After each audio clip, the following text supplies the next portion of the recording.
Ele uma palavra de vida, dê a Ele uma palavra de boas-vindas.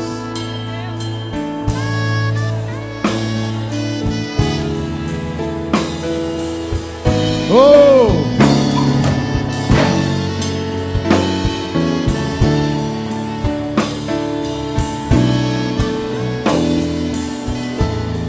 Somos corpo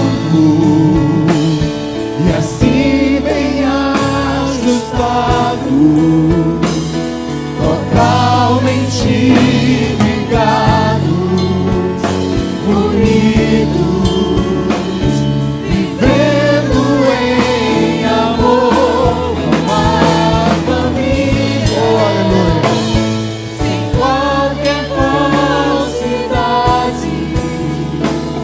vivendo a verdade, expressando a glória do Senhor, uma família, vivendo o compromisso do grande amor de Cristo. Eu preciso de ti. Oh, aleluia.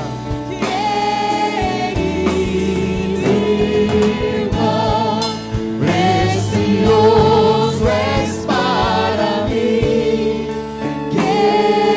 querido irmão.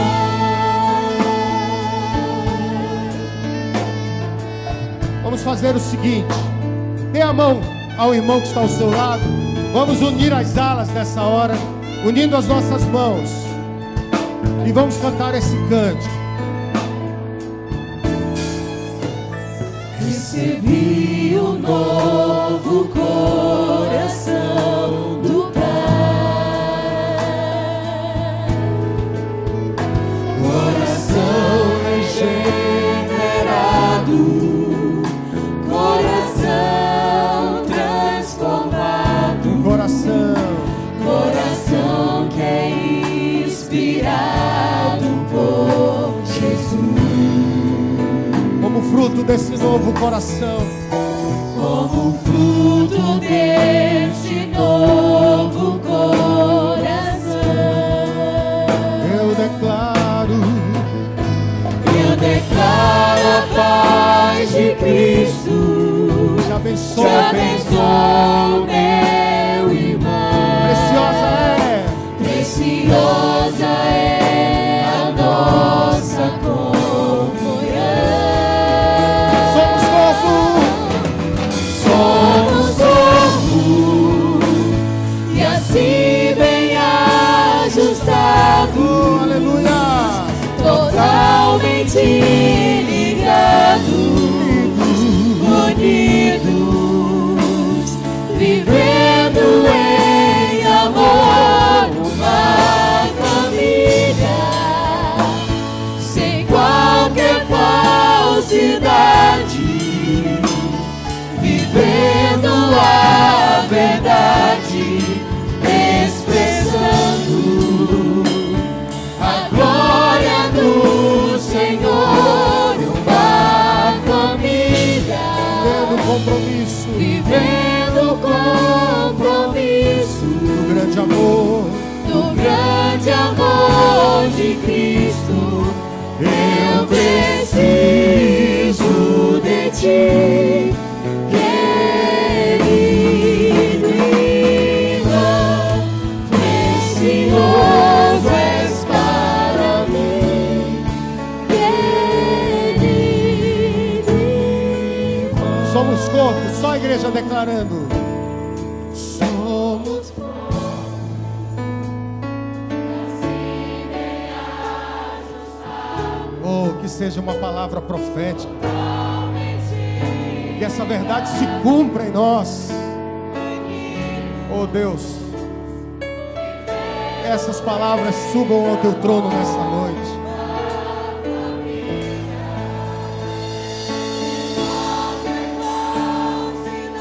Oh, aleluia.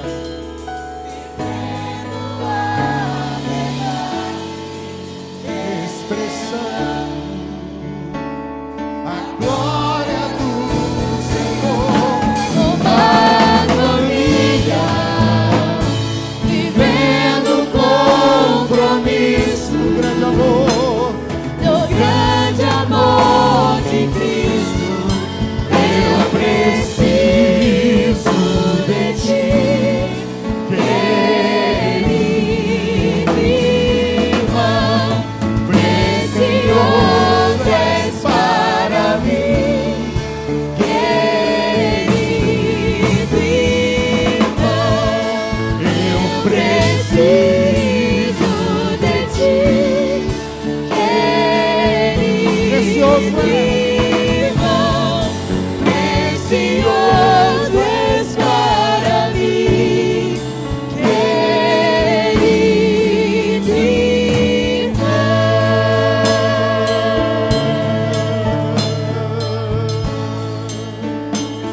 Aleluia! Aplauda bem forte ao Senhor. Oh, maravilha! Como é que você aguenta, né? Tanto compromisso. Aí eu sempre brinco respondendo, é porque você não conhece a vida do Hernandes Dias Lopes. Então, assim, é sensacional. Então, um verdadeiro homem de Deus, saído do Espírito Santo, mais de 30 anos de ministério, pastor titular lá da primeira igreja presbiteriana de Vitória, está aqui hoje com a gente. Mais de 100 livros publicados. Está aqui hoje com a gente para trazer a palavra, trazer um momento de sabedoria e para que a gente possa sempre lembrar que existem líderes diferenciados. Obrigado, Deus abençoe, pastor Hernandes.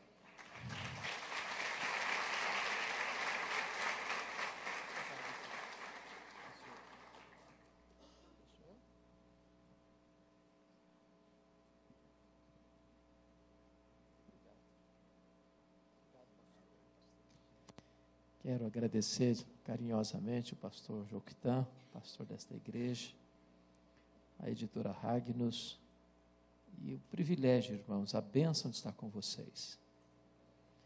A bênção de participar deste culto de adoração a Deus, de cantar louvores a Deus, e de recebermos agora a instrução da palavra de Deus. Convido você, então, para abrir sua Bíblia comigo.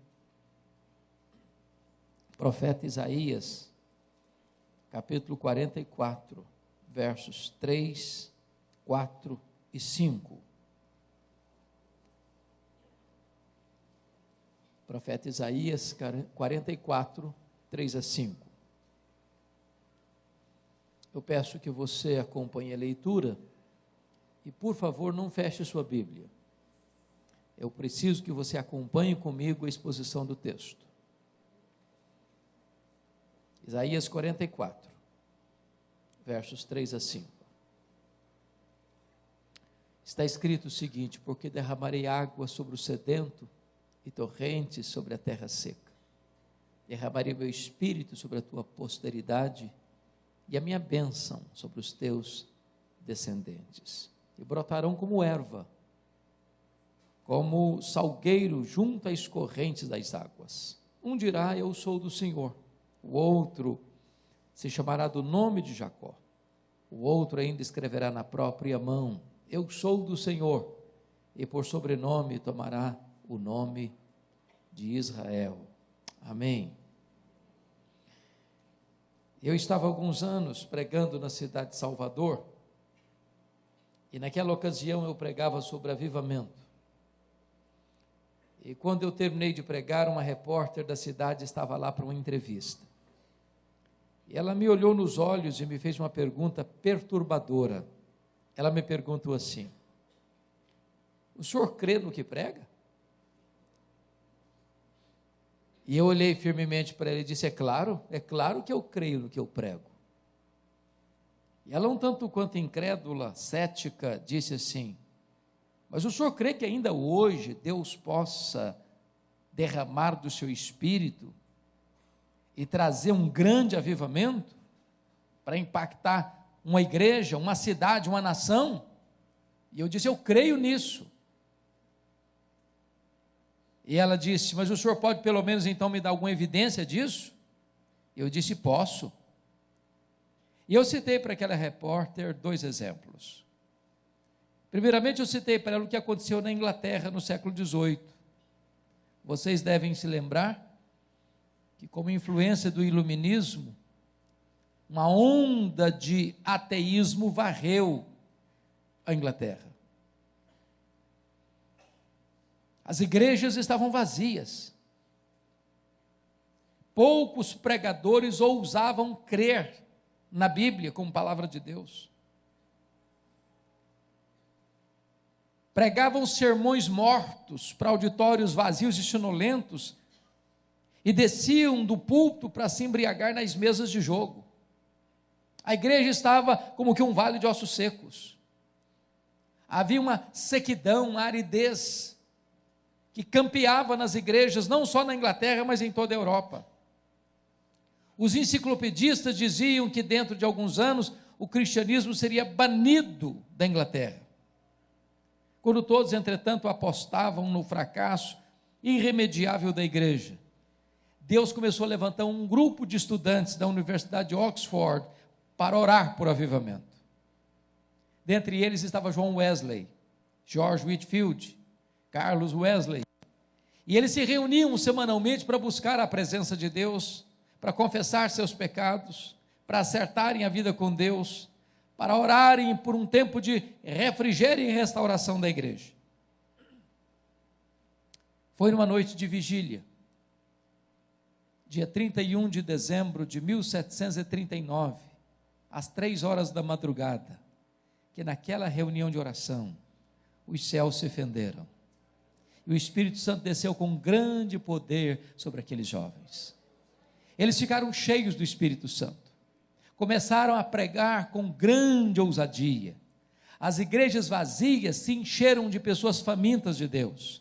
Os templos não comportaram, eles foram para a rua, eles foram para as praças, e nas praças as pessoas se acotovelavam, disputando um espaço para ouvir a palavra de Deus. E este avivamento varreu toda a Inglaterra, e centenas de milhares de pessoas foram salvas.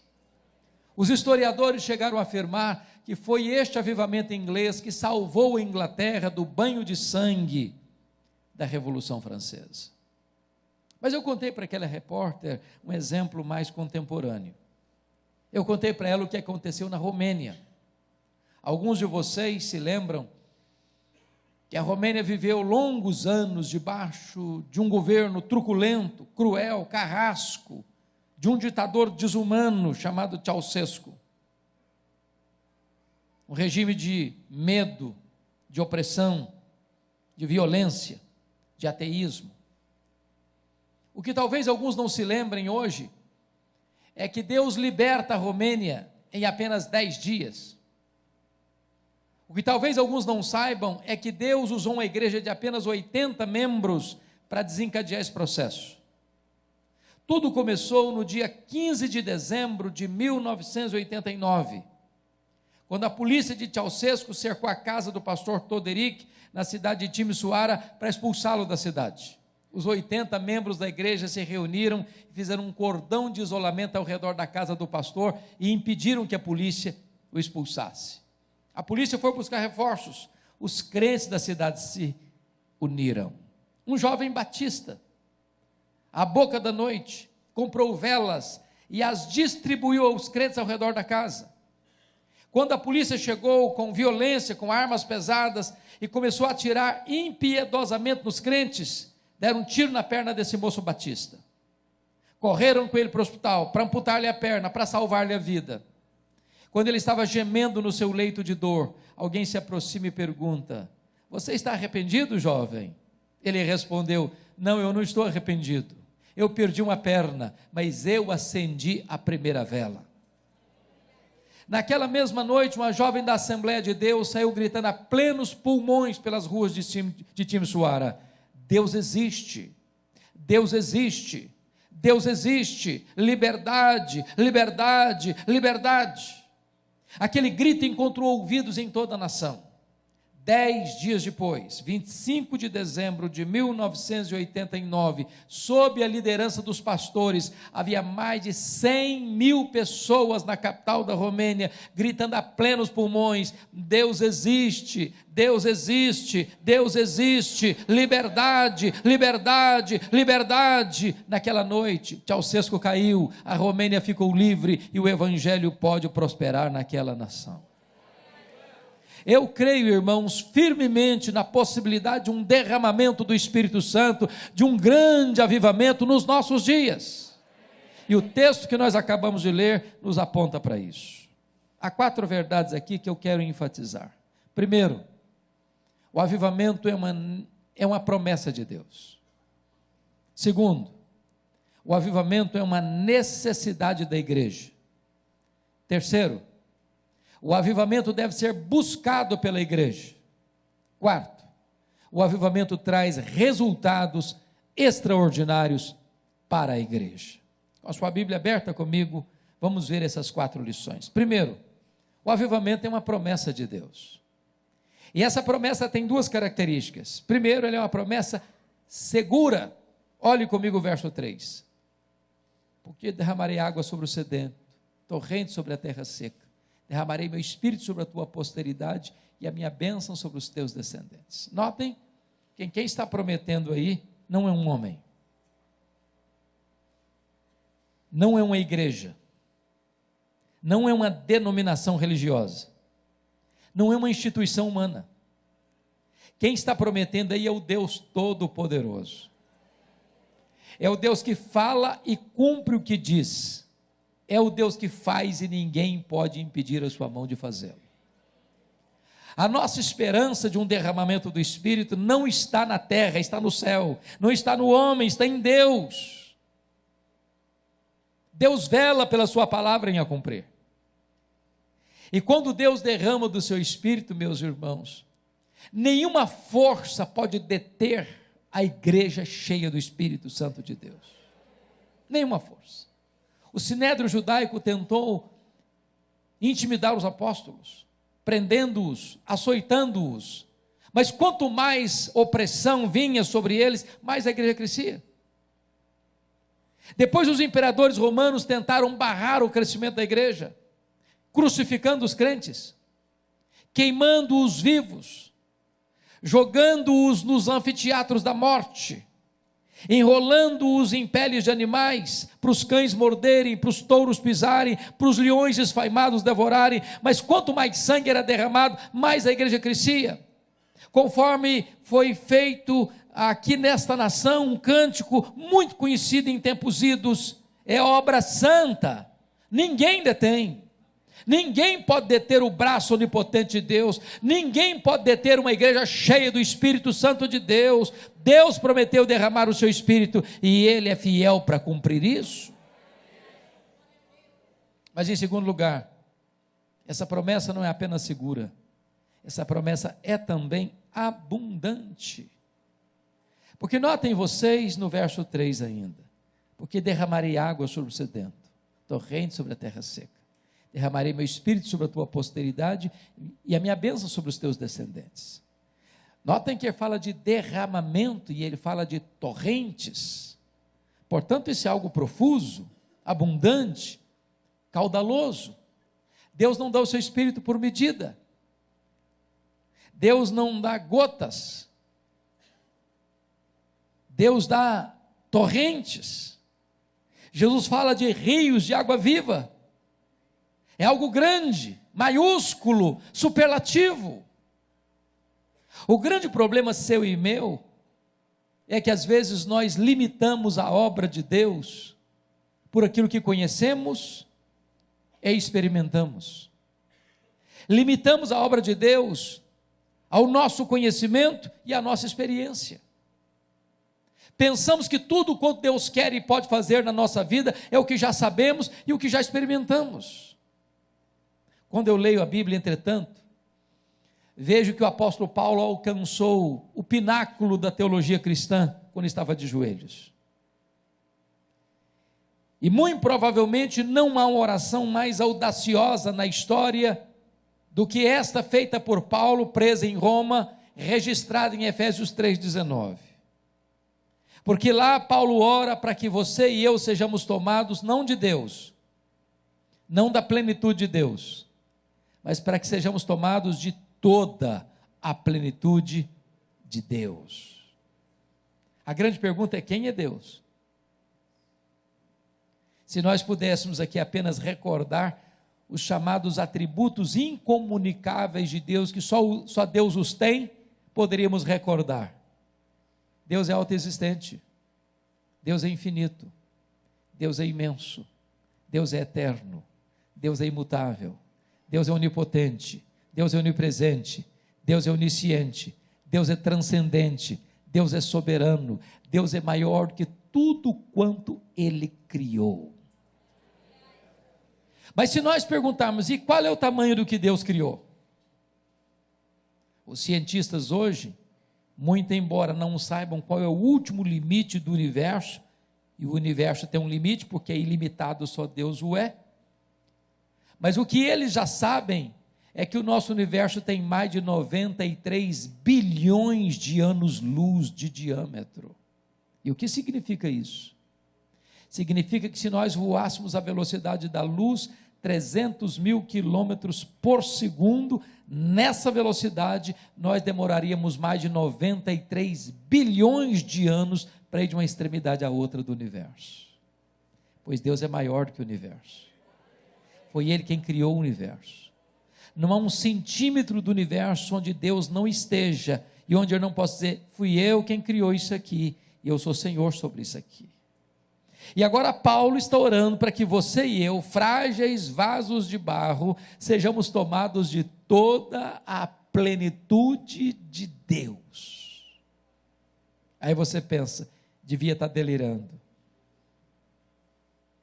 Para que você e eu não incorrêssemos nesse equívoco, logo em seguida no verso 20 ele diz, ora, àquele que é poderoso para fazer infinitamente mais do que tudo quanto pedimos ou pensamos, conforme o seu poder que opera em nós, a Ele seja a glória na igreja e em Cristo Jesus agora e eternamente. Deus tem mais para nós, irmãos. Deus tem muito mais para nós. Deus tem um Pentecostes, um derramamento do Espírito Santo. Deus tem algo profuso a fazer. E eu quero ilustrar isso. No século XIX havia uma família muito pobre nos Estados Unidos. Uma família com 7 filhos pequenos, de 14 anos para baixo. Quando o chefe dessa família morre, deixando a viúva pobre, endividada, com 7 filhos pequenos para criar, e grávida do 8º. Na verdade, quando nasceu, o 8º não era o 8º, era o 8º e o 9º, porque eram gêmeos. As pessoas diziam para aquela mulher, só não tem condições de criar esses filhos, eles vão morrer de fome. Ela disse, eu não desisto dos meus filhos. Um dia o 5º filho disse para ela assim, mamãe, eu vou sair da roça, Deus tem um plano na minha vida, eu vou para a cidade. E saiu, foi para Boston, em Massachusetts. Seu tio lhe conseguiu um trabalho numa sapataria. E um dia o seu professor de escola bíblica dominical, o senhor Edward Kimball, vai lá na sapataria e leva aquele menino a Cristo. Quando ele já era um jovem, um dia ele está na igreja, e o pregador está dizendo o seguinte, o mundo está para ver o que Deus pode fazer com um homem totalmente entregue nas suas mãos. Diz, meu Deus, eu quero ser esse homem. Ele já era um pregador conhecido na América, estava em Chicago pregando, quando 2 senhoras idosas da igreja metodista abordaram-no na porta da igreja assim, nós estamos orando pelo senhor. E ele perguntou, mas por quê? Para que Deus o revista com o poder do Espírito Santo. Um dia ele caminhava em Nova York, na Wall Street, quando de repente o Espírito Santo veio com um grande poder sobre ele. Ele saiu correndo no meio da rua, entrou na casa de um amigo, fechou a porta do quarto, caiu de joelhos. Ele diz que parecia que ondas elétricas penetravam pelo seu corpo. Ele diz que essa experiência foi tão gloriosa que ainda que dessem toda a riqueza do mundo em troca dessa experiência, ele rejeitaria. Quando ele se levantou dos seus joelhos, nunca mais ele foi o mesmo homem. Nunca mais a história da América foi a mesma.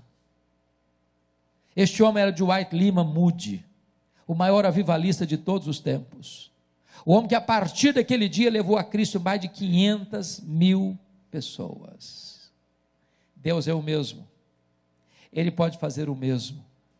Ele prometeu, porque derramarei água sobre o sedento, torrente sobre a terra seca, derramarei meu espírito sobre a tua posteridade e a minha bênção sobre os teus descendentes. Mas esse texto tem uma segunda verdade, irmãos, que eu gostaria de olhar. Primeiro, o avivamento é promessa de Deus. Segundo, o avivamento é necessidade da igreja. Volta os olhos de novo para o verso 3. Você vai perceber aí que o Espírito Santo está sendo simbolizado, e há muitos símbolos do Espírito Santo na Bíblia, como o vento, o hálito, o azeite, a pomba, o fogo, a água. A grande pergunta é por que aqui o Espírito Santo é simbolizado pela água? E eu estou convencido de que por 2 razões, pelo menos.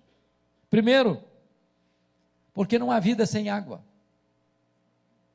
Você pode ter a melhor semente, você pode ter o melhor terreno, você pode ter os melhores insumos, você pode ter a melhor tecnologia, se não tiver água, a semente morre mirrada no ventre da terra. Esta figura é quase incompreensível para vocês que moram em Manaus, cercados por tanta abundância de água.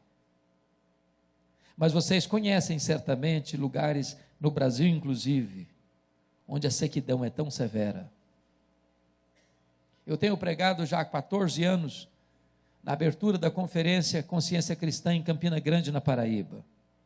Sempre acontece no período chamado Carnaval. Algumas vezes meu coração aperta quando estou chegando, de ver a terra nua, rachada, bramando por chuva, e o gado morrendo de fome e de sede. Você certamente já deve ter tido a experiência de passar sede num lugar que não tem água. O desespero que é. Porque sede é diferente de fome. Quando você está com fome, o seu estômago dói. Mas se você não se alimenta na hora, a dor vai embora. E você jejua um dia, você jejua 2 dias, você jejua 3 dias, você jejua uma semana, você jejua 10 dias, você jejua 20 dias, você jejua mais tempo. Mas não é assim com a sede. A sede é implacável, a sede tortura você, a sede esmaga você, a sede seca você, a sede mata você. Sabe quando a igreja experimentará um derramamento do Espírito? Quando a igreja tiver sede de Deus. Sede de Deus. Ligue o seu rádio, ligue a sua televisão, escute a maioria dos sermões e mensagens, talvez publicados nas redes sociais. A grande maioria prega que você deve ter sede das bênçãos de Deus, sede de prosperidade, sede de saúde, sede de milagres, sede de coisas, sede de sucesso. Mas avivamento não é sede de bênção, avivamento é sede de Deus, do abençoador. O avivamento vem quando a igreja está desesperadamente sedenta de Deus, porque as bênçãos de Deus não substituem o Deus das bênçãos, coisas não substituem Deus, prosperidade não substitui Deus, saúde não substitui Deus.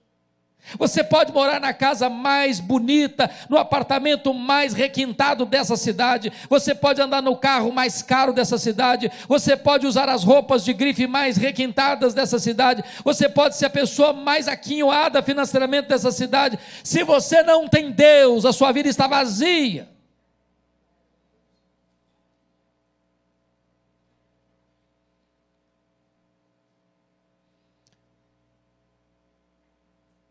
Deixa eu lhes dizer, amados, nós precisamos do Espírito Santo, nós dependemos do Espírito Santo, não tem vida sem o Espírito Santo, não tem poder sem o Espírito Santo, não tem conversões sem o Espírito Santo. Todo o nosso conhecimento, toda a nossa tecnologia ou toda a nossa metodologia não é capaz de produzir uma conversão sequer. Eu tenho que concordar com o pastor batista Charles Haddon Spurgeon, quando ele diz o seguinte: é mais fácil acreditar que um leão tornar-se-á vegetariano do que eu acreditar que uma alma sequer possa ser salva sem a obra do Espírito Santo de Deus. Nós precisamos do Espírito Santo. Não tem vida sem o Espírito Santo. Eu, essa semana passada, estava conversando com um colega de uma outra denominação, e ele me disse assim: pastor Hernandes, a nossa denominação tem mais de 500 igrejas no Brasil, 211 igrejas dessas não batizaram sequer uma pessoa durante o ano inteiro. E eu posso lhes garantir que são pastores cultos, bem formados, bem doutrinados, com alto cabedal intelectual. Mas sem o Espírito Santo não tem vida na igreja. Nada substitui o Espírito Santo na vida da igreja. Segundo lugar, irmãos, a água é necessária para purificar. Purificar. E Jesus Cristo disse que é o Espírito Santo quem convence do pecado, da justiça e do juízo. Há pouca convicção de pecado na igreja hoje, irmãos. Aliás, há uma onda de secularização na igreja hoje. O mundo está entrando avassaladoramente para dentro da igreja. O mundo está entrando e a igreja está imitando o mundo. Parece que não há muita diferença mais entre o estilo de vida de um crente e de um não crente, de um salvo e de um não salvo. O índice de divórcio da igreja é quase o mesmo fora da igreja. O índice de rapaz e moça que vai para a cama no namoro é quase o mesmo dentro da igreja que fora da igreja. O índice de gente que dá cheque sem fundo e é desonesto nos seus negócios na igreja é quase o mesmo fora da igreja. Eu não sei como é que é aqui em Manaus, mas eu tenho rodado esse Brasil e tenho visto uma coisa que me aflige profundamente como pastor. As festas de casamento pelo Brasil afora e dos crentes estão se transformando numa vergonha. Uma vergonha. Você termina um culto lindo, uma cerimônia belíssima, religiosa, e vai para um rico cerimonial, e lá o pau quebra. O pau quebra. A música que rola lá não tem nada a ver com Deus mais não. Bebida alcoólica, se serve todas. As luzes se acendem como uma boate moderna, e uma música de uma altura insuportável, e o povo de Deus cai na pista de dança e volta para casa com as pernas bambas, bêbados. Olhem para o retrovisor, irmãos, e vejam onde foram parar as pessoas que entraram por esse caminho. Nós precisamos da alegria, não fabricada na terra, mas da alegria que emana do trono de Deus. Nós precisamos da alegria que vem do Espírito de Deus, que é pura, que é santa. Nós precisamos do Espírito Santo para que haja convicção de pecado na igreja, queridos. Para que haja choro pelo pecado. A Bíblia diz: se o meu povo, que se chama pelo meu nome, se humilhar e orar e me buscar, e se converter dos seus maus caminhos, então eu verei dos céus, perdoarei os seus pecados e sararei a sua terra. Deus diz para Josué: santificai-vos, porque amanhã o Senhor fará maravilhas no meio de vós.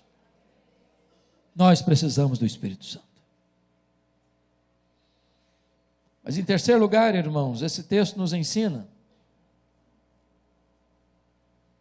que o derramamento do Espírito não é apenas uma promessa de Deus, uma necessidade da igreja, mas também deve ser buscada pela igreja. Volte os olhos de novo ao verso 3.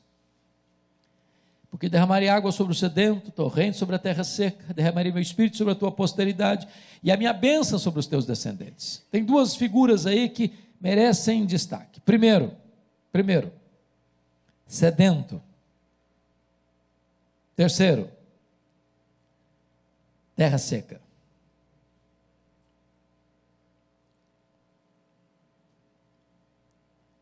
É quando nós estivermos com essa disposição de alguém que está com sede de Deus, de uma terra que está clamando por chuva,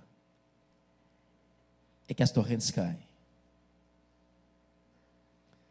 Em outras palavras, irmãos, não há avivamento sem oração. Primeiro o povo anseia por Deus, depois Deus satisfaz o seu povo. Em muitos lugares, as reuniões de oração estão no CTI, estão morrendo. O povo tem tempo para churrasco, para festa, para futebol, para política, para qualquer coisa. o povo não tem tempo para Deus. Eles estão ocupados demais para se ocuparem com Deus. Nunca houve, nem na Bíblia, nem na história da igreja, nenhum avivamento que não tenha sido precedido por oração, oração, oração. Eu estive na Coreia do Sul, visitando as 11 maiores igrejas da Coreia, e fiquei profundamente tocado por aquilo que vi ali. Já foi dito aqui que eu sou um pastor presbiteriano, e a igreja presbiteriana chegou aqui no Brasil em 1859. Somando todos os presbiterianos do Brasil, nós não chegamos a 2 milhões de membros. A igreja na Coreia chegou lá 28 anos depois. A igreja presbiteriana lá tem mais de 10 milhões de membros. Só em Seul tem mais de 10 mil igrejas presbiterianas. Representam 23% da população. E um fato curiosíssimo, pastor Joquitã: nenhuma igreja é organizada sem ter uma reunião diária de oração. Pela manhã, pela madrugada. Visitei uma igreja, já estava com 6 mil membros, e disse para o pastor assim: vocês oram de madrugada porque vocês são orientais? Isso é cultura de vocês? E ele olhou nos meus olhos e disse: não, senhor. No mundo inteiro as pessoas levantam de madrugada para ganhar dinheiro. Nós levantamos de madrugada para orar porque Deus é prioridade na nossa vida. Fui visitar o seminário, 1.860 alunos, um dos maiores seminários do mundo. O diretor o diretor do seminário me disse o seguinte: aqui nesse seminário, um seminarista que faltar a 2 reuniões de oração durante o ano, de madrugada, não sendo por motivo justo, é mandado embora porque não serve para ser pastor. E eu fiquei pensando: meu Deus, se fosse no Brasil, os seminários estariam todos fechados.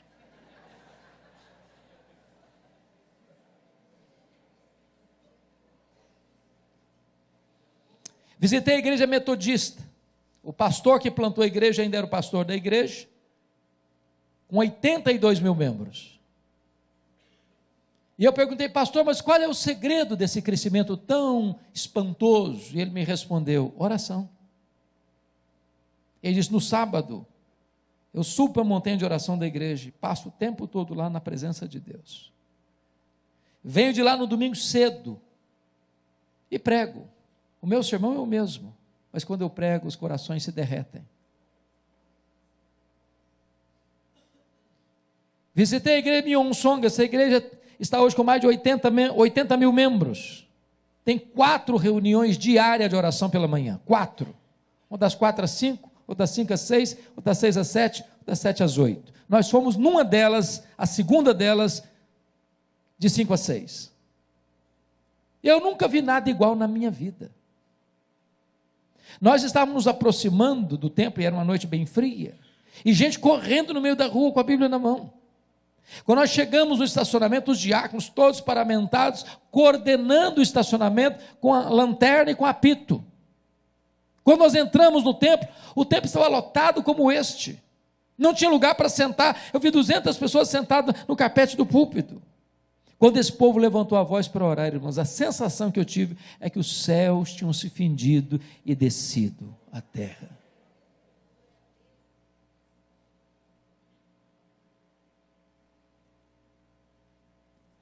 Deus derrama do seu Espírito uma igreja que tem sede dele. Deus me deu a oportunidade de visitar a missão Kwasizabant na África do Sul, onde houve um grande avivamento em 1966. E um dia, o pastor que estava lá há anos pregando, o pastor Earl Stigner, armando uma tenda e pregando para a tribo Zulu, uma tribo animista, muito violenta, com resultados magros, pífios. Um dia está pregando, e uma mulher se aproxima dele e pergunta assim: o senhor pregou hoje que o seu Deus tem todo o poder? O pastor respondeu: sim, eu preguei isso hoje.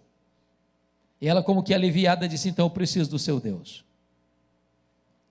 porque eu tenho uma filha endemoniada lá em casa, amarrada num tronco, igual uma fera selvagem. Vamos lá em casa para minha filha ser liberta. Pastor Erlos disse que sentiu um calafrio na espinha, e pensou: meu Deus, isso não funcionar agora, o que é que eu vou fazer? Quando ele chegou naquela casa, o caso era muito pior. A moça estava toda ensanguentada, amarrada com cordas de aço, num tronco roliço, igual um bicho. E em vão ele tentou expulsar os demônios da moça. Chamou os missionários da região, não conseguiram. Levaram-na para uma fazenda, ela quebrou tudo lá. Tiveram que devolver a moça num estado pior. E o pastor Erlo Stigin tomou uma decisão na vida: eu vou embora. Eu não tenho mais autoridade, credibilidade para continuar aqui. Quando ele estava arrumando as malas para voltar para o seu país, Deus segredou o coração dele algo diferente: você não precisa ir embora, você precisa buscar poder. Buscar poder. Ele parou tudo que estava fazendo, começou a buscar a Deus, reuniu os missionários da região, começaram a buscar a Deus, começaram a estudar o livro de Atos, versículo por versículo, e orando a Deus, dizendo: Senhor, tu fizeste, faz de novo, Senhor, faz de novo, Senhor, faz de novo, Senhor. Na medida que eles iam orando e buscando a Deus, Deus foi trazendo convicção de pecados, e eles foram acertando a vida com Deus, e confessando os seus pecados, e acertando a vida com Deus, e chorando, e pedindo a Deus graça, e pedindo a Deus misericórdia, e pedindo a Deus poder. Faz de novo, Senhor, faz de novo, Senhor. Depois de 3 meses de lágrimas, de choro, orando 3 vezes por dia, numa determinada manhã, os céus se fenderam, e eles ficaram cheios do Espírito Santo. A primeira coisa que fizeram foi naquela casa, e no poder do nome de Jesus libertar aquela moça. A segunda coisa é que os feiticeiros iam correndo, chorando, confessando os seus pecados. Quando eles acordavam de manhã, tinha 20, 30, 40, 50 pessoas na porta de cada um, com pressa para acertar a vida com Deus. Eu estive ali, uma fazenda, um templo construído para 15 mil pessoas, com 3 cultos por dia, maravilhas e maravilhas acontecendo, caravanas e caravanas do mundo inteiro indo ali ver o que Deus estava fazendo, e coisas lindas de Deus acontecendo, os cegos vendo, os coxos andando, os mortos ressuscitando, e Deus manifestando ali o seu poder. Eu confesso para vocês que eu nunca vi nada semelhante na vida no que tange a santidade. Criança é criança em qualquer lugar do mundo, não é verdade? Eu nunca vi aquela cena na vida. Mais de 200 crianças em frente ao púlpito, escutando o sermão como se fossem adultos, com o rostinho no chão, chorando. Você não tinha a mínima dúvida de uma presença muito eloquente do Espírito Santo naquele lugar. Deus derrama do seu Espírito quando o povo tem sede dele. Derramarei água sobre o sedento, eu derramarei torrente sobre a terra seca. Deus está esperando um povo que tenha fome e sede dele. Mas eu quero terminar olhando o último ponto. Avivamento, irmãos, é promessa de Deus, necessidade da igreja, deve ser buscado pela igreja, mas finalmente, em quarto lugar, o avivamento traz resultados extraordinários para a igreja. O primeiro resultado está no versículo 4, olha comigo aí, é o crescimento numérico expressivo. E os teus descendentes brotarão como erva, como salgueiros junto às correntes das águas. Oh, meus amados irmãos, em tempos de avivamento, Deus pode fazer mais num dia do que nós conseguimos fazer em anos, na força do braço da carne. Em tempos de avivamento, Deus vai lá no estádio de futebol, e constrange as pessoas e quebra a dureza do coração delas. Elas sentem um desconforto na alma e saem correndo desesperadas para acertar a vida com Deus. Lá no bar da esquina, a pessoa tomada por convicção de pecado. Lá na rua, ela está andando e Deus traz convicção de pecado. Ela está passando em frente à igreja e Deus traz convicção de pecado. E a igreja não tem tempo nem para comer, nem para dormir. Tamanha multidão de gente que Deus vai mandando para acertar a vida com Ele. E os descendentes de Abraão vão brotando como salgueiros junto às correntes das águas. Louvado seja o seu nome.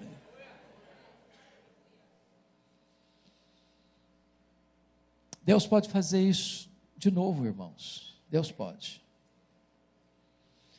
Ano de 1904, um dos mais importantes avivamentos da história da igreja aconteceu no país de Gales. O país de Gales era igual ao Brasil, os estádios estavam lotados. Futebol era a paixão nacional, os bares lotados, os prostíbulos lotados, a corrupção campeando, as igrejas capengas. E tudo começa quando um menino, adolescente, entrou no gabinete do seu pastor, o senhor de cabelos grisalhos. Quando ele entrou, o pastor estava chorando, com a cara no chão. E orando a Deus e dizendo: meu Deus, dobra a minha vida, oh meu Deus, dobra a minha vida. E o menino ficou muito impactado. Esse menino chamava-se Evan Roberts, e ele pensou assim: se o meu pastor tem que ser dobrado, eu preciso ser moído. Ele estudava numa cidade vizinha, no domingo ele estava na igreja. Enquanto o pastor pregava, o coração dele ardia. Quando terminou o sermão, a pregação, ele foi ao pastor e disse: pastor, meu coração está queimando, de vontade de voltar para a minha cidade de Lagoa, e começar uma reunião de oração amanhã. Eu não tenho discernimento das coisas ainda direito. Isso é voz de Deus, pastor? E o pastor sabiamente disse: meu filho, se é para orar, é voz de Deus. Pode voltar, Deus está falando com você. E ele voltou. Começou uma reunião de oração na segunda-feira. Quando Deus está agindo de uma maneira poderosa, irmãos, a primeira coisa que você esquece é o relógio. Tem culto que com a hora você não aguenta mais. Tem culto que com 3 horas você quer mais. A reunião foi das 7 da noite às 10:30 da noite. Na terça a igreja estava em peso. Na quarta uma multidão. Para encurtar a conversa, no sábado o comércio da cidade fechou, porque ninguém queria saber de outra coisa a não ser buscar Deus.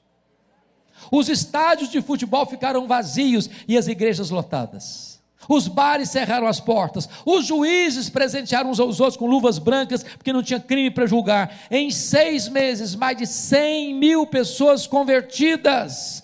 E este avivamento varreu o país de Gales. Entrou nas universidades americanas, chegou em Xangai, na China, e de Xangai chegou na Coreia. Deus é o mesmo, e a nossa oração deve ser essa: faz de novo, Senhor. Faz de novo, Senhor. Faz de novo. Vocês têm aqui em Manaus um homem de Deus chamado Ronaldo de Almeida Lidório. Não sei quantos de vocês tiveram já o privilégio de conhecer esse missionário. O Ronaldo foi chamado por Deus muito cedo, e nós temos o privilégio de acompanhá-lo. O pai dele foi pastor da minha família, desde a sua juventude. Nossa igreja é parceira do seu ministério, e ele foi plantar uma igreja entre os Concombas, em Gana, na África, um povo ágrafe, um povo não tocado pelo evangelho. E ele gastou semanas no meio de matas, pântanos e alagados para localizar esse povo. Quando ele localizou, ele passou ali 3 meses pedindo a Deus uma estratégia para alcançar os Concombas. Depois de 3 meses, Deus fez o primeiro milagre. Os Concombas não aprenderam o nome dele. Ronaldo era um nome muito difícil para eles pronunciarem. Aí mudaram o nome dele para um nome africano, Umborbe. E Umborbe significa o homem que diz que existe um Deus. Quando ele chegava numa aldeia, alguém perguntava assim: qual é o seu nome? Ele respondia assim: Eu sou o homem que diz que existe um Deus. Isso provocava uma segunda pergunta: quem é o seu Deus? No meio de um povo animista, que a árvore é Deus, que a pedra é Deus, que o rio é Deus, que tudo é Deus. Quem é o seu Deus? Ele respondia: ajunte o povo da sua aldeia, que eu lhes contarei quem é o meu Deus. Não tinha melhor exórdio, introdução de sermão do que o nome dele. Desta maneira, uma mulher de uma aldeia vizinha, sabendo que em Icônio, onde ele estava, tinha um homem que dizia existir um Deus vivo, fez uma viagem a pé de 3 dias, com a criança de 7 meses, à beira da morte, enrolada em trapos, com ferida no corpo, da cabeça aos pés, com a pele praticamente necrosada. E ela chega em Coni e pergunta: o senhor é o homem que diz que existe um Deus? O Ronaldo disse: sou eu mesmo. Ela perguntou: eu gostaria de saber se o seu Deus pode me ajudar, porque os deuses que eu conheço não puderam fazer nada pela minha filha. Se o seu Deus tem poder, peça o seu Deus para curar minha filha.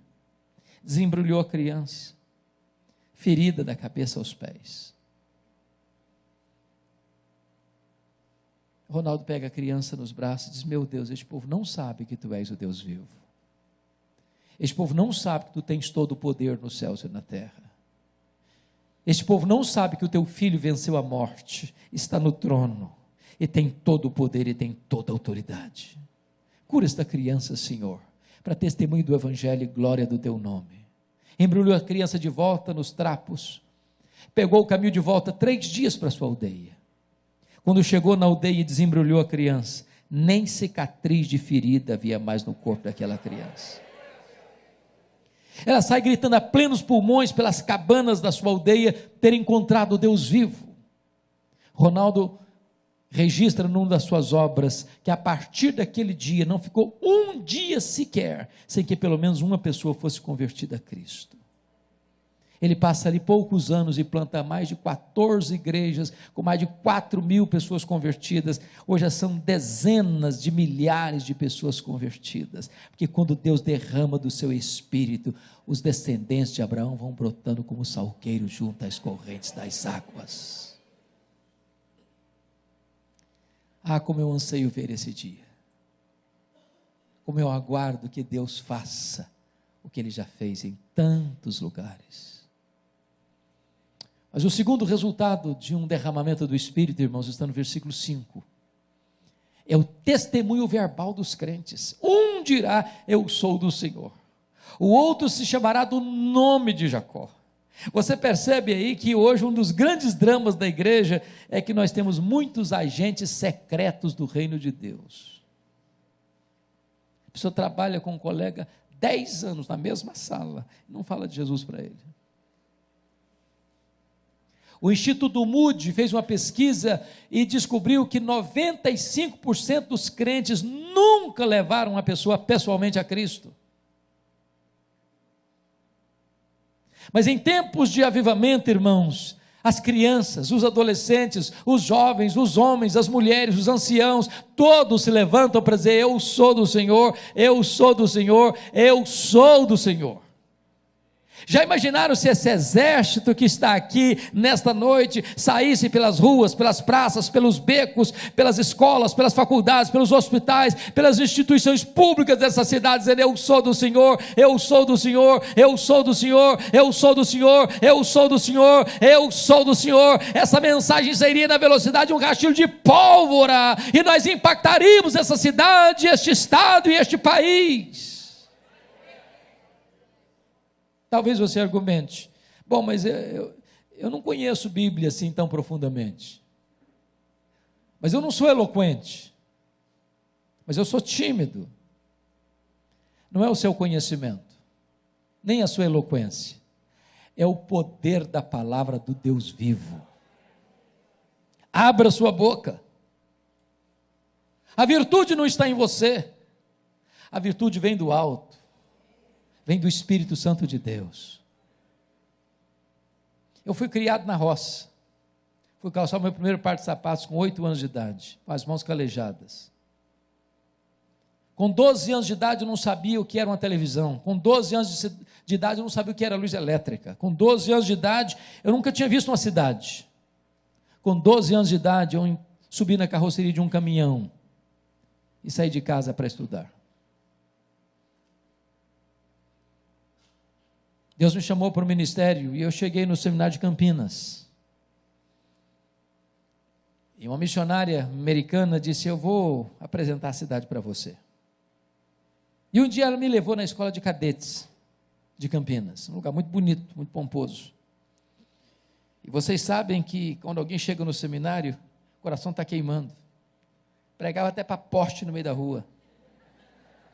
Primeira pessoa que eu vi, um cadete, claro. A farda engomada, nome na lapela da farda, com a metralhadora na mão, chamado João Miguel Corpas. E eu me aproximei do João Miguel Corpas e fui logo perguntando: e aí, João Miguel, você conhece a Jesus, o Filho do Deus vivo? Ele faltou pouco me bater. Ele era um ateu.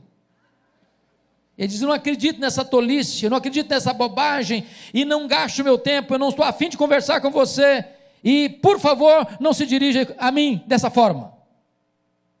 Eu fiquei confuso, perdi o rumo de casa, calado, emudecido na presença dele. Mas antes de ir embora, Deus me deu um pouquinho de coragem, e eu disse para o João Miguel Corpas 3 coisas. Ele diz: João Miguel Corpas, antes de ir embora eu tenho que lhe dizer 3 coisas. Primeiro, Deus existe, você acreditando nele ou não. Deus não depende de você acreditar nele para ele existir, ele existe assim mesmo. Segundo, esse Deus ama você, e ama tanto, que ele provou esse amor mandando o seu filho, seu único filho, para morrer no seu lugar, para dar a você a vida eterna. E a terceira coisa é que você é um pecador, e se você não se arrepender, você vai para o inferno, e até logo. Saí rápido. O homem estava com a metralhadora na mão. O que eu nunca podia esperar é que no dia seguinte a mesma missionária voltasse ao seminário, e ela voltou. E disse: Hernandes, eu preciso que você vá na minha casa agora. Falou: o que foi? O João Miguel Corpus está lá em casa e quer te ver. Falei: meu Deus, será que eu fui indelicado com ele? Será que ele ficou ofendido comigo? Fiquei pensando 1000 coisas. Quando eu chego naquela casa, ele estava sentado no fundo da sala. Quando ele me viu entrando, ele se levantou, correu na minha direção, me segurou pelos braços, quase que me tira do chão. E com lágrimas nos olhos, eu disse: por favor, me fale do seu Deus, me fale do seu Jesus. E ele caiu de joelhos, arrependido, entregando-se a Cristo.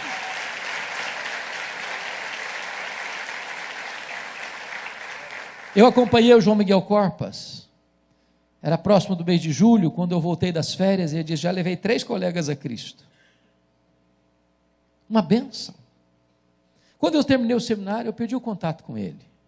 Há uns 3, 4 anos eu estava pregando no congresso da CEPAL, lá em Águas de Lindóia, e alguém se aproxima de mim e pergunta assim: e aí, você tem notícias do João Miguel? E eu disse: não, eu gostaria tanto de ter informação sobre ele. Ele me respondeu: eu sou amigo dele. Disse: e aí? Ele me disse: ele está concorrendo ao generalato, vai ser general. E tem mais: João Miguel Corpas é pastor evangélico, ele é pastor da Assembleia de Deus. Na semana seguinte eu estava lá na igreja presbiteriana de Vila Mariana, em São Paulo, e lá estava o João Miguel Corpas e a sua esposa para me dar um abraço. Um mês depois eu estava em Santos, jantando com a família dele. E ele me disse: Deus fez tantas coisas lindas na minha vida. E Deus me trouxe à memória: abre a tua boca e eu a encherei. Não retenha para você apenas este tesouro. Abra a boca. Conte para as pessoas. Conte para as pessoas essa graça maravilhosa. O Evangelho é o poder de Deus para a salvação de todo aquele que crê. Mas finalmente, irmãos, o avivamento traz não apenas testemunho verbal e crescimento numérico, mas traz também testemunho de vida, pois já está escrito no verso 5, o outro escreverá na própria mão: eu sou do Senhor. Deus quer trazer uma faxina ética e moral para a igreja evangélica brasileira. para que não haja abismo entre o que nós falamos e o que nós fazemos, entre o que nós professamos e o que nós praticamos. Eu quero concluir dizendo que a palavra avivamento está muito desgastada no cenário evangélico brasileiro, vocês sabem bem disso. Para muita gente, avivamento é esquisitice. Quanto mais esquisito, mais parecido com avivamento as pessoas pensam. Tem gente que pensa que avivamento é histeria coletiva. Tem gente que pensa que avivamento é abraçar as últimas novidades do mercado da fé. Tem gente que pensa que é plantar bananeira. Tem gente que se desviou da sã doutrina em nome de avivamento.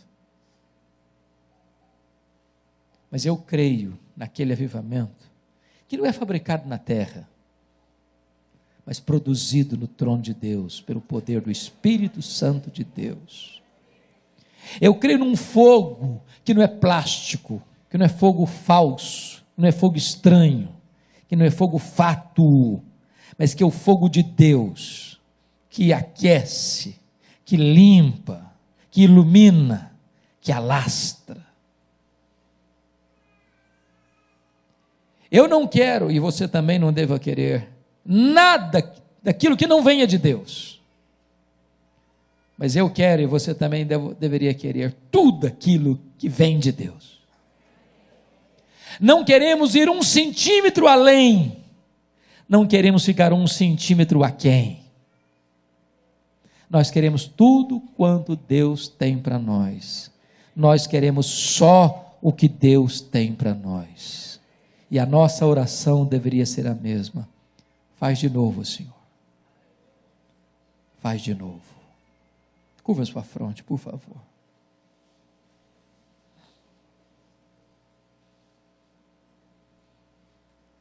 Senhor Deus, bendito é o teu nome. Porque a tua palavra é viva, é poderosa, é eficaz. Nenhuma palavra tua cai por terra, nenhuma. Tu velas pela tua palavra em a cumprir. Se não estamos experimentando ainda, Deus, um derramamento do Espírito, não é porque a tua mão está encolhida, é porque há um obstáculo entre essas torrentes e o nosso coração. Compadece-te de nós. Traz sobre nós arrependimento genuíno, coração quebrantado, para que preparemos o teu caminho, para que tu te manifestes. Meu Deus, tem misericórdia da igreja, da tua noiva. Sopra sobre nós um alento de vida. Pois a promessa lá do Pentecoste é esta promessa é para vós e para os vossos filhos, para aqueles que estão ainda longe, para quantos o Senhor nosso Deus chamar. Ah, meu Deus, essa promessa é para nós, é para nós, é para hoje, e nós precisamos tanto, nós queremos tanto. Compadece-te de nós. Não permita, meu Deus, que fechemos os nossos olhos neste mundo sem ver estas maravilhas, estas torrentes caindo, esses descendentes brotando como salgueiros junto às correntes das águas. Sopra sobre nós o teu sopro nesta noite. Remove as cinzas, Senhor. Inflama as brasas. Aqueça, inflame o nosso coração. Assim é o que suplicamos, com toda a força da nossa alma, de todo o nosso coração. Traz sobre nós um genuíno avivamento, em nome de Jesus. Aleluia. Amém.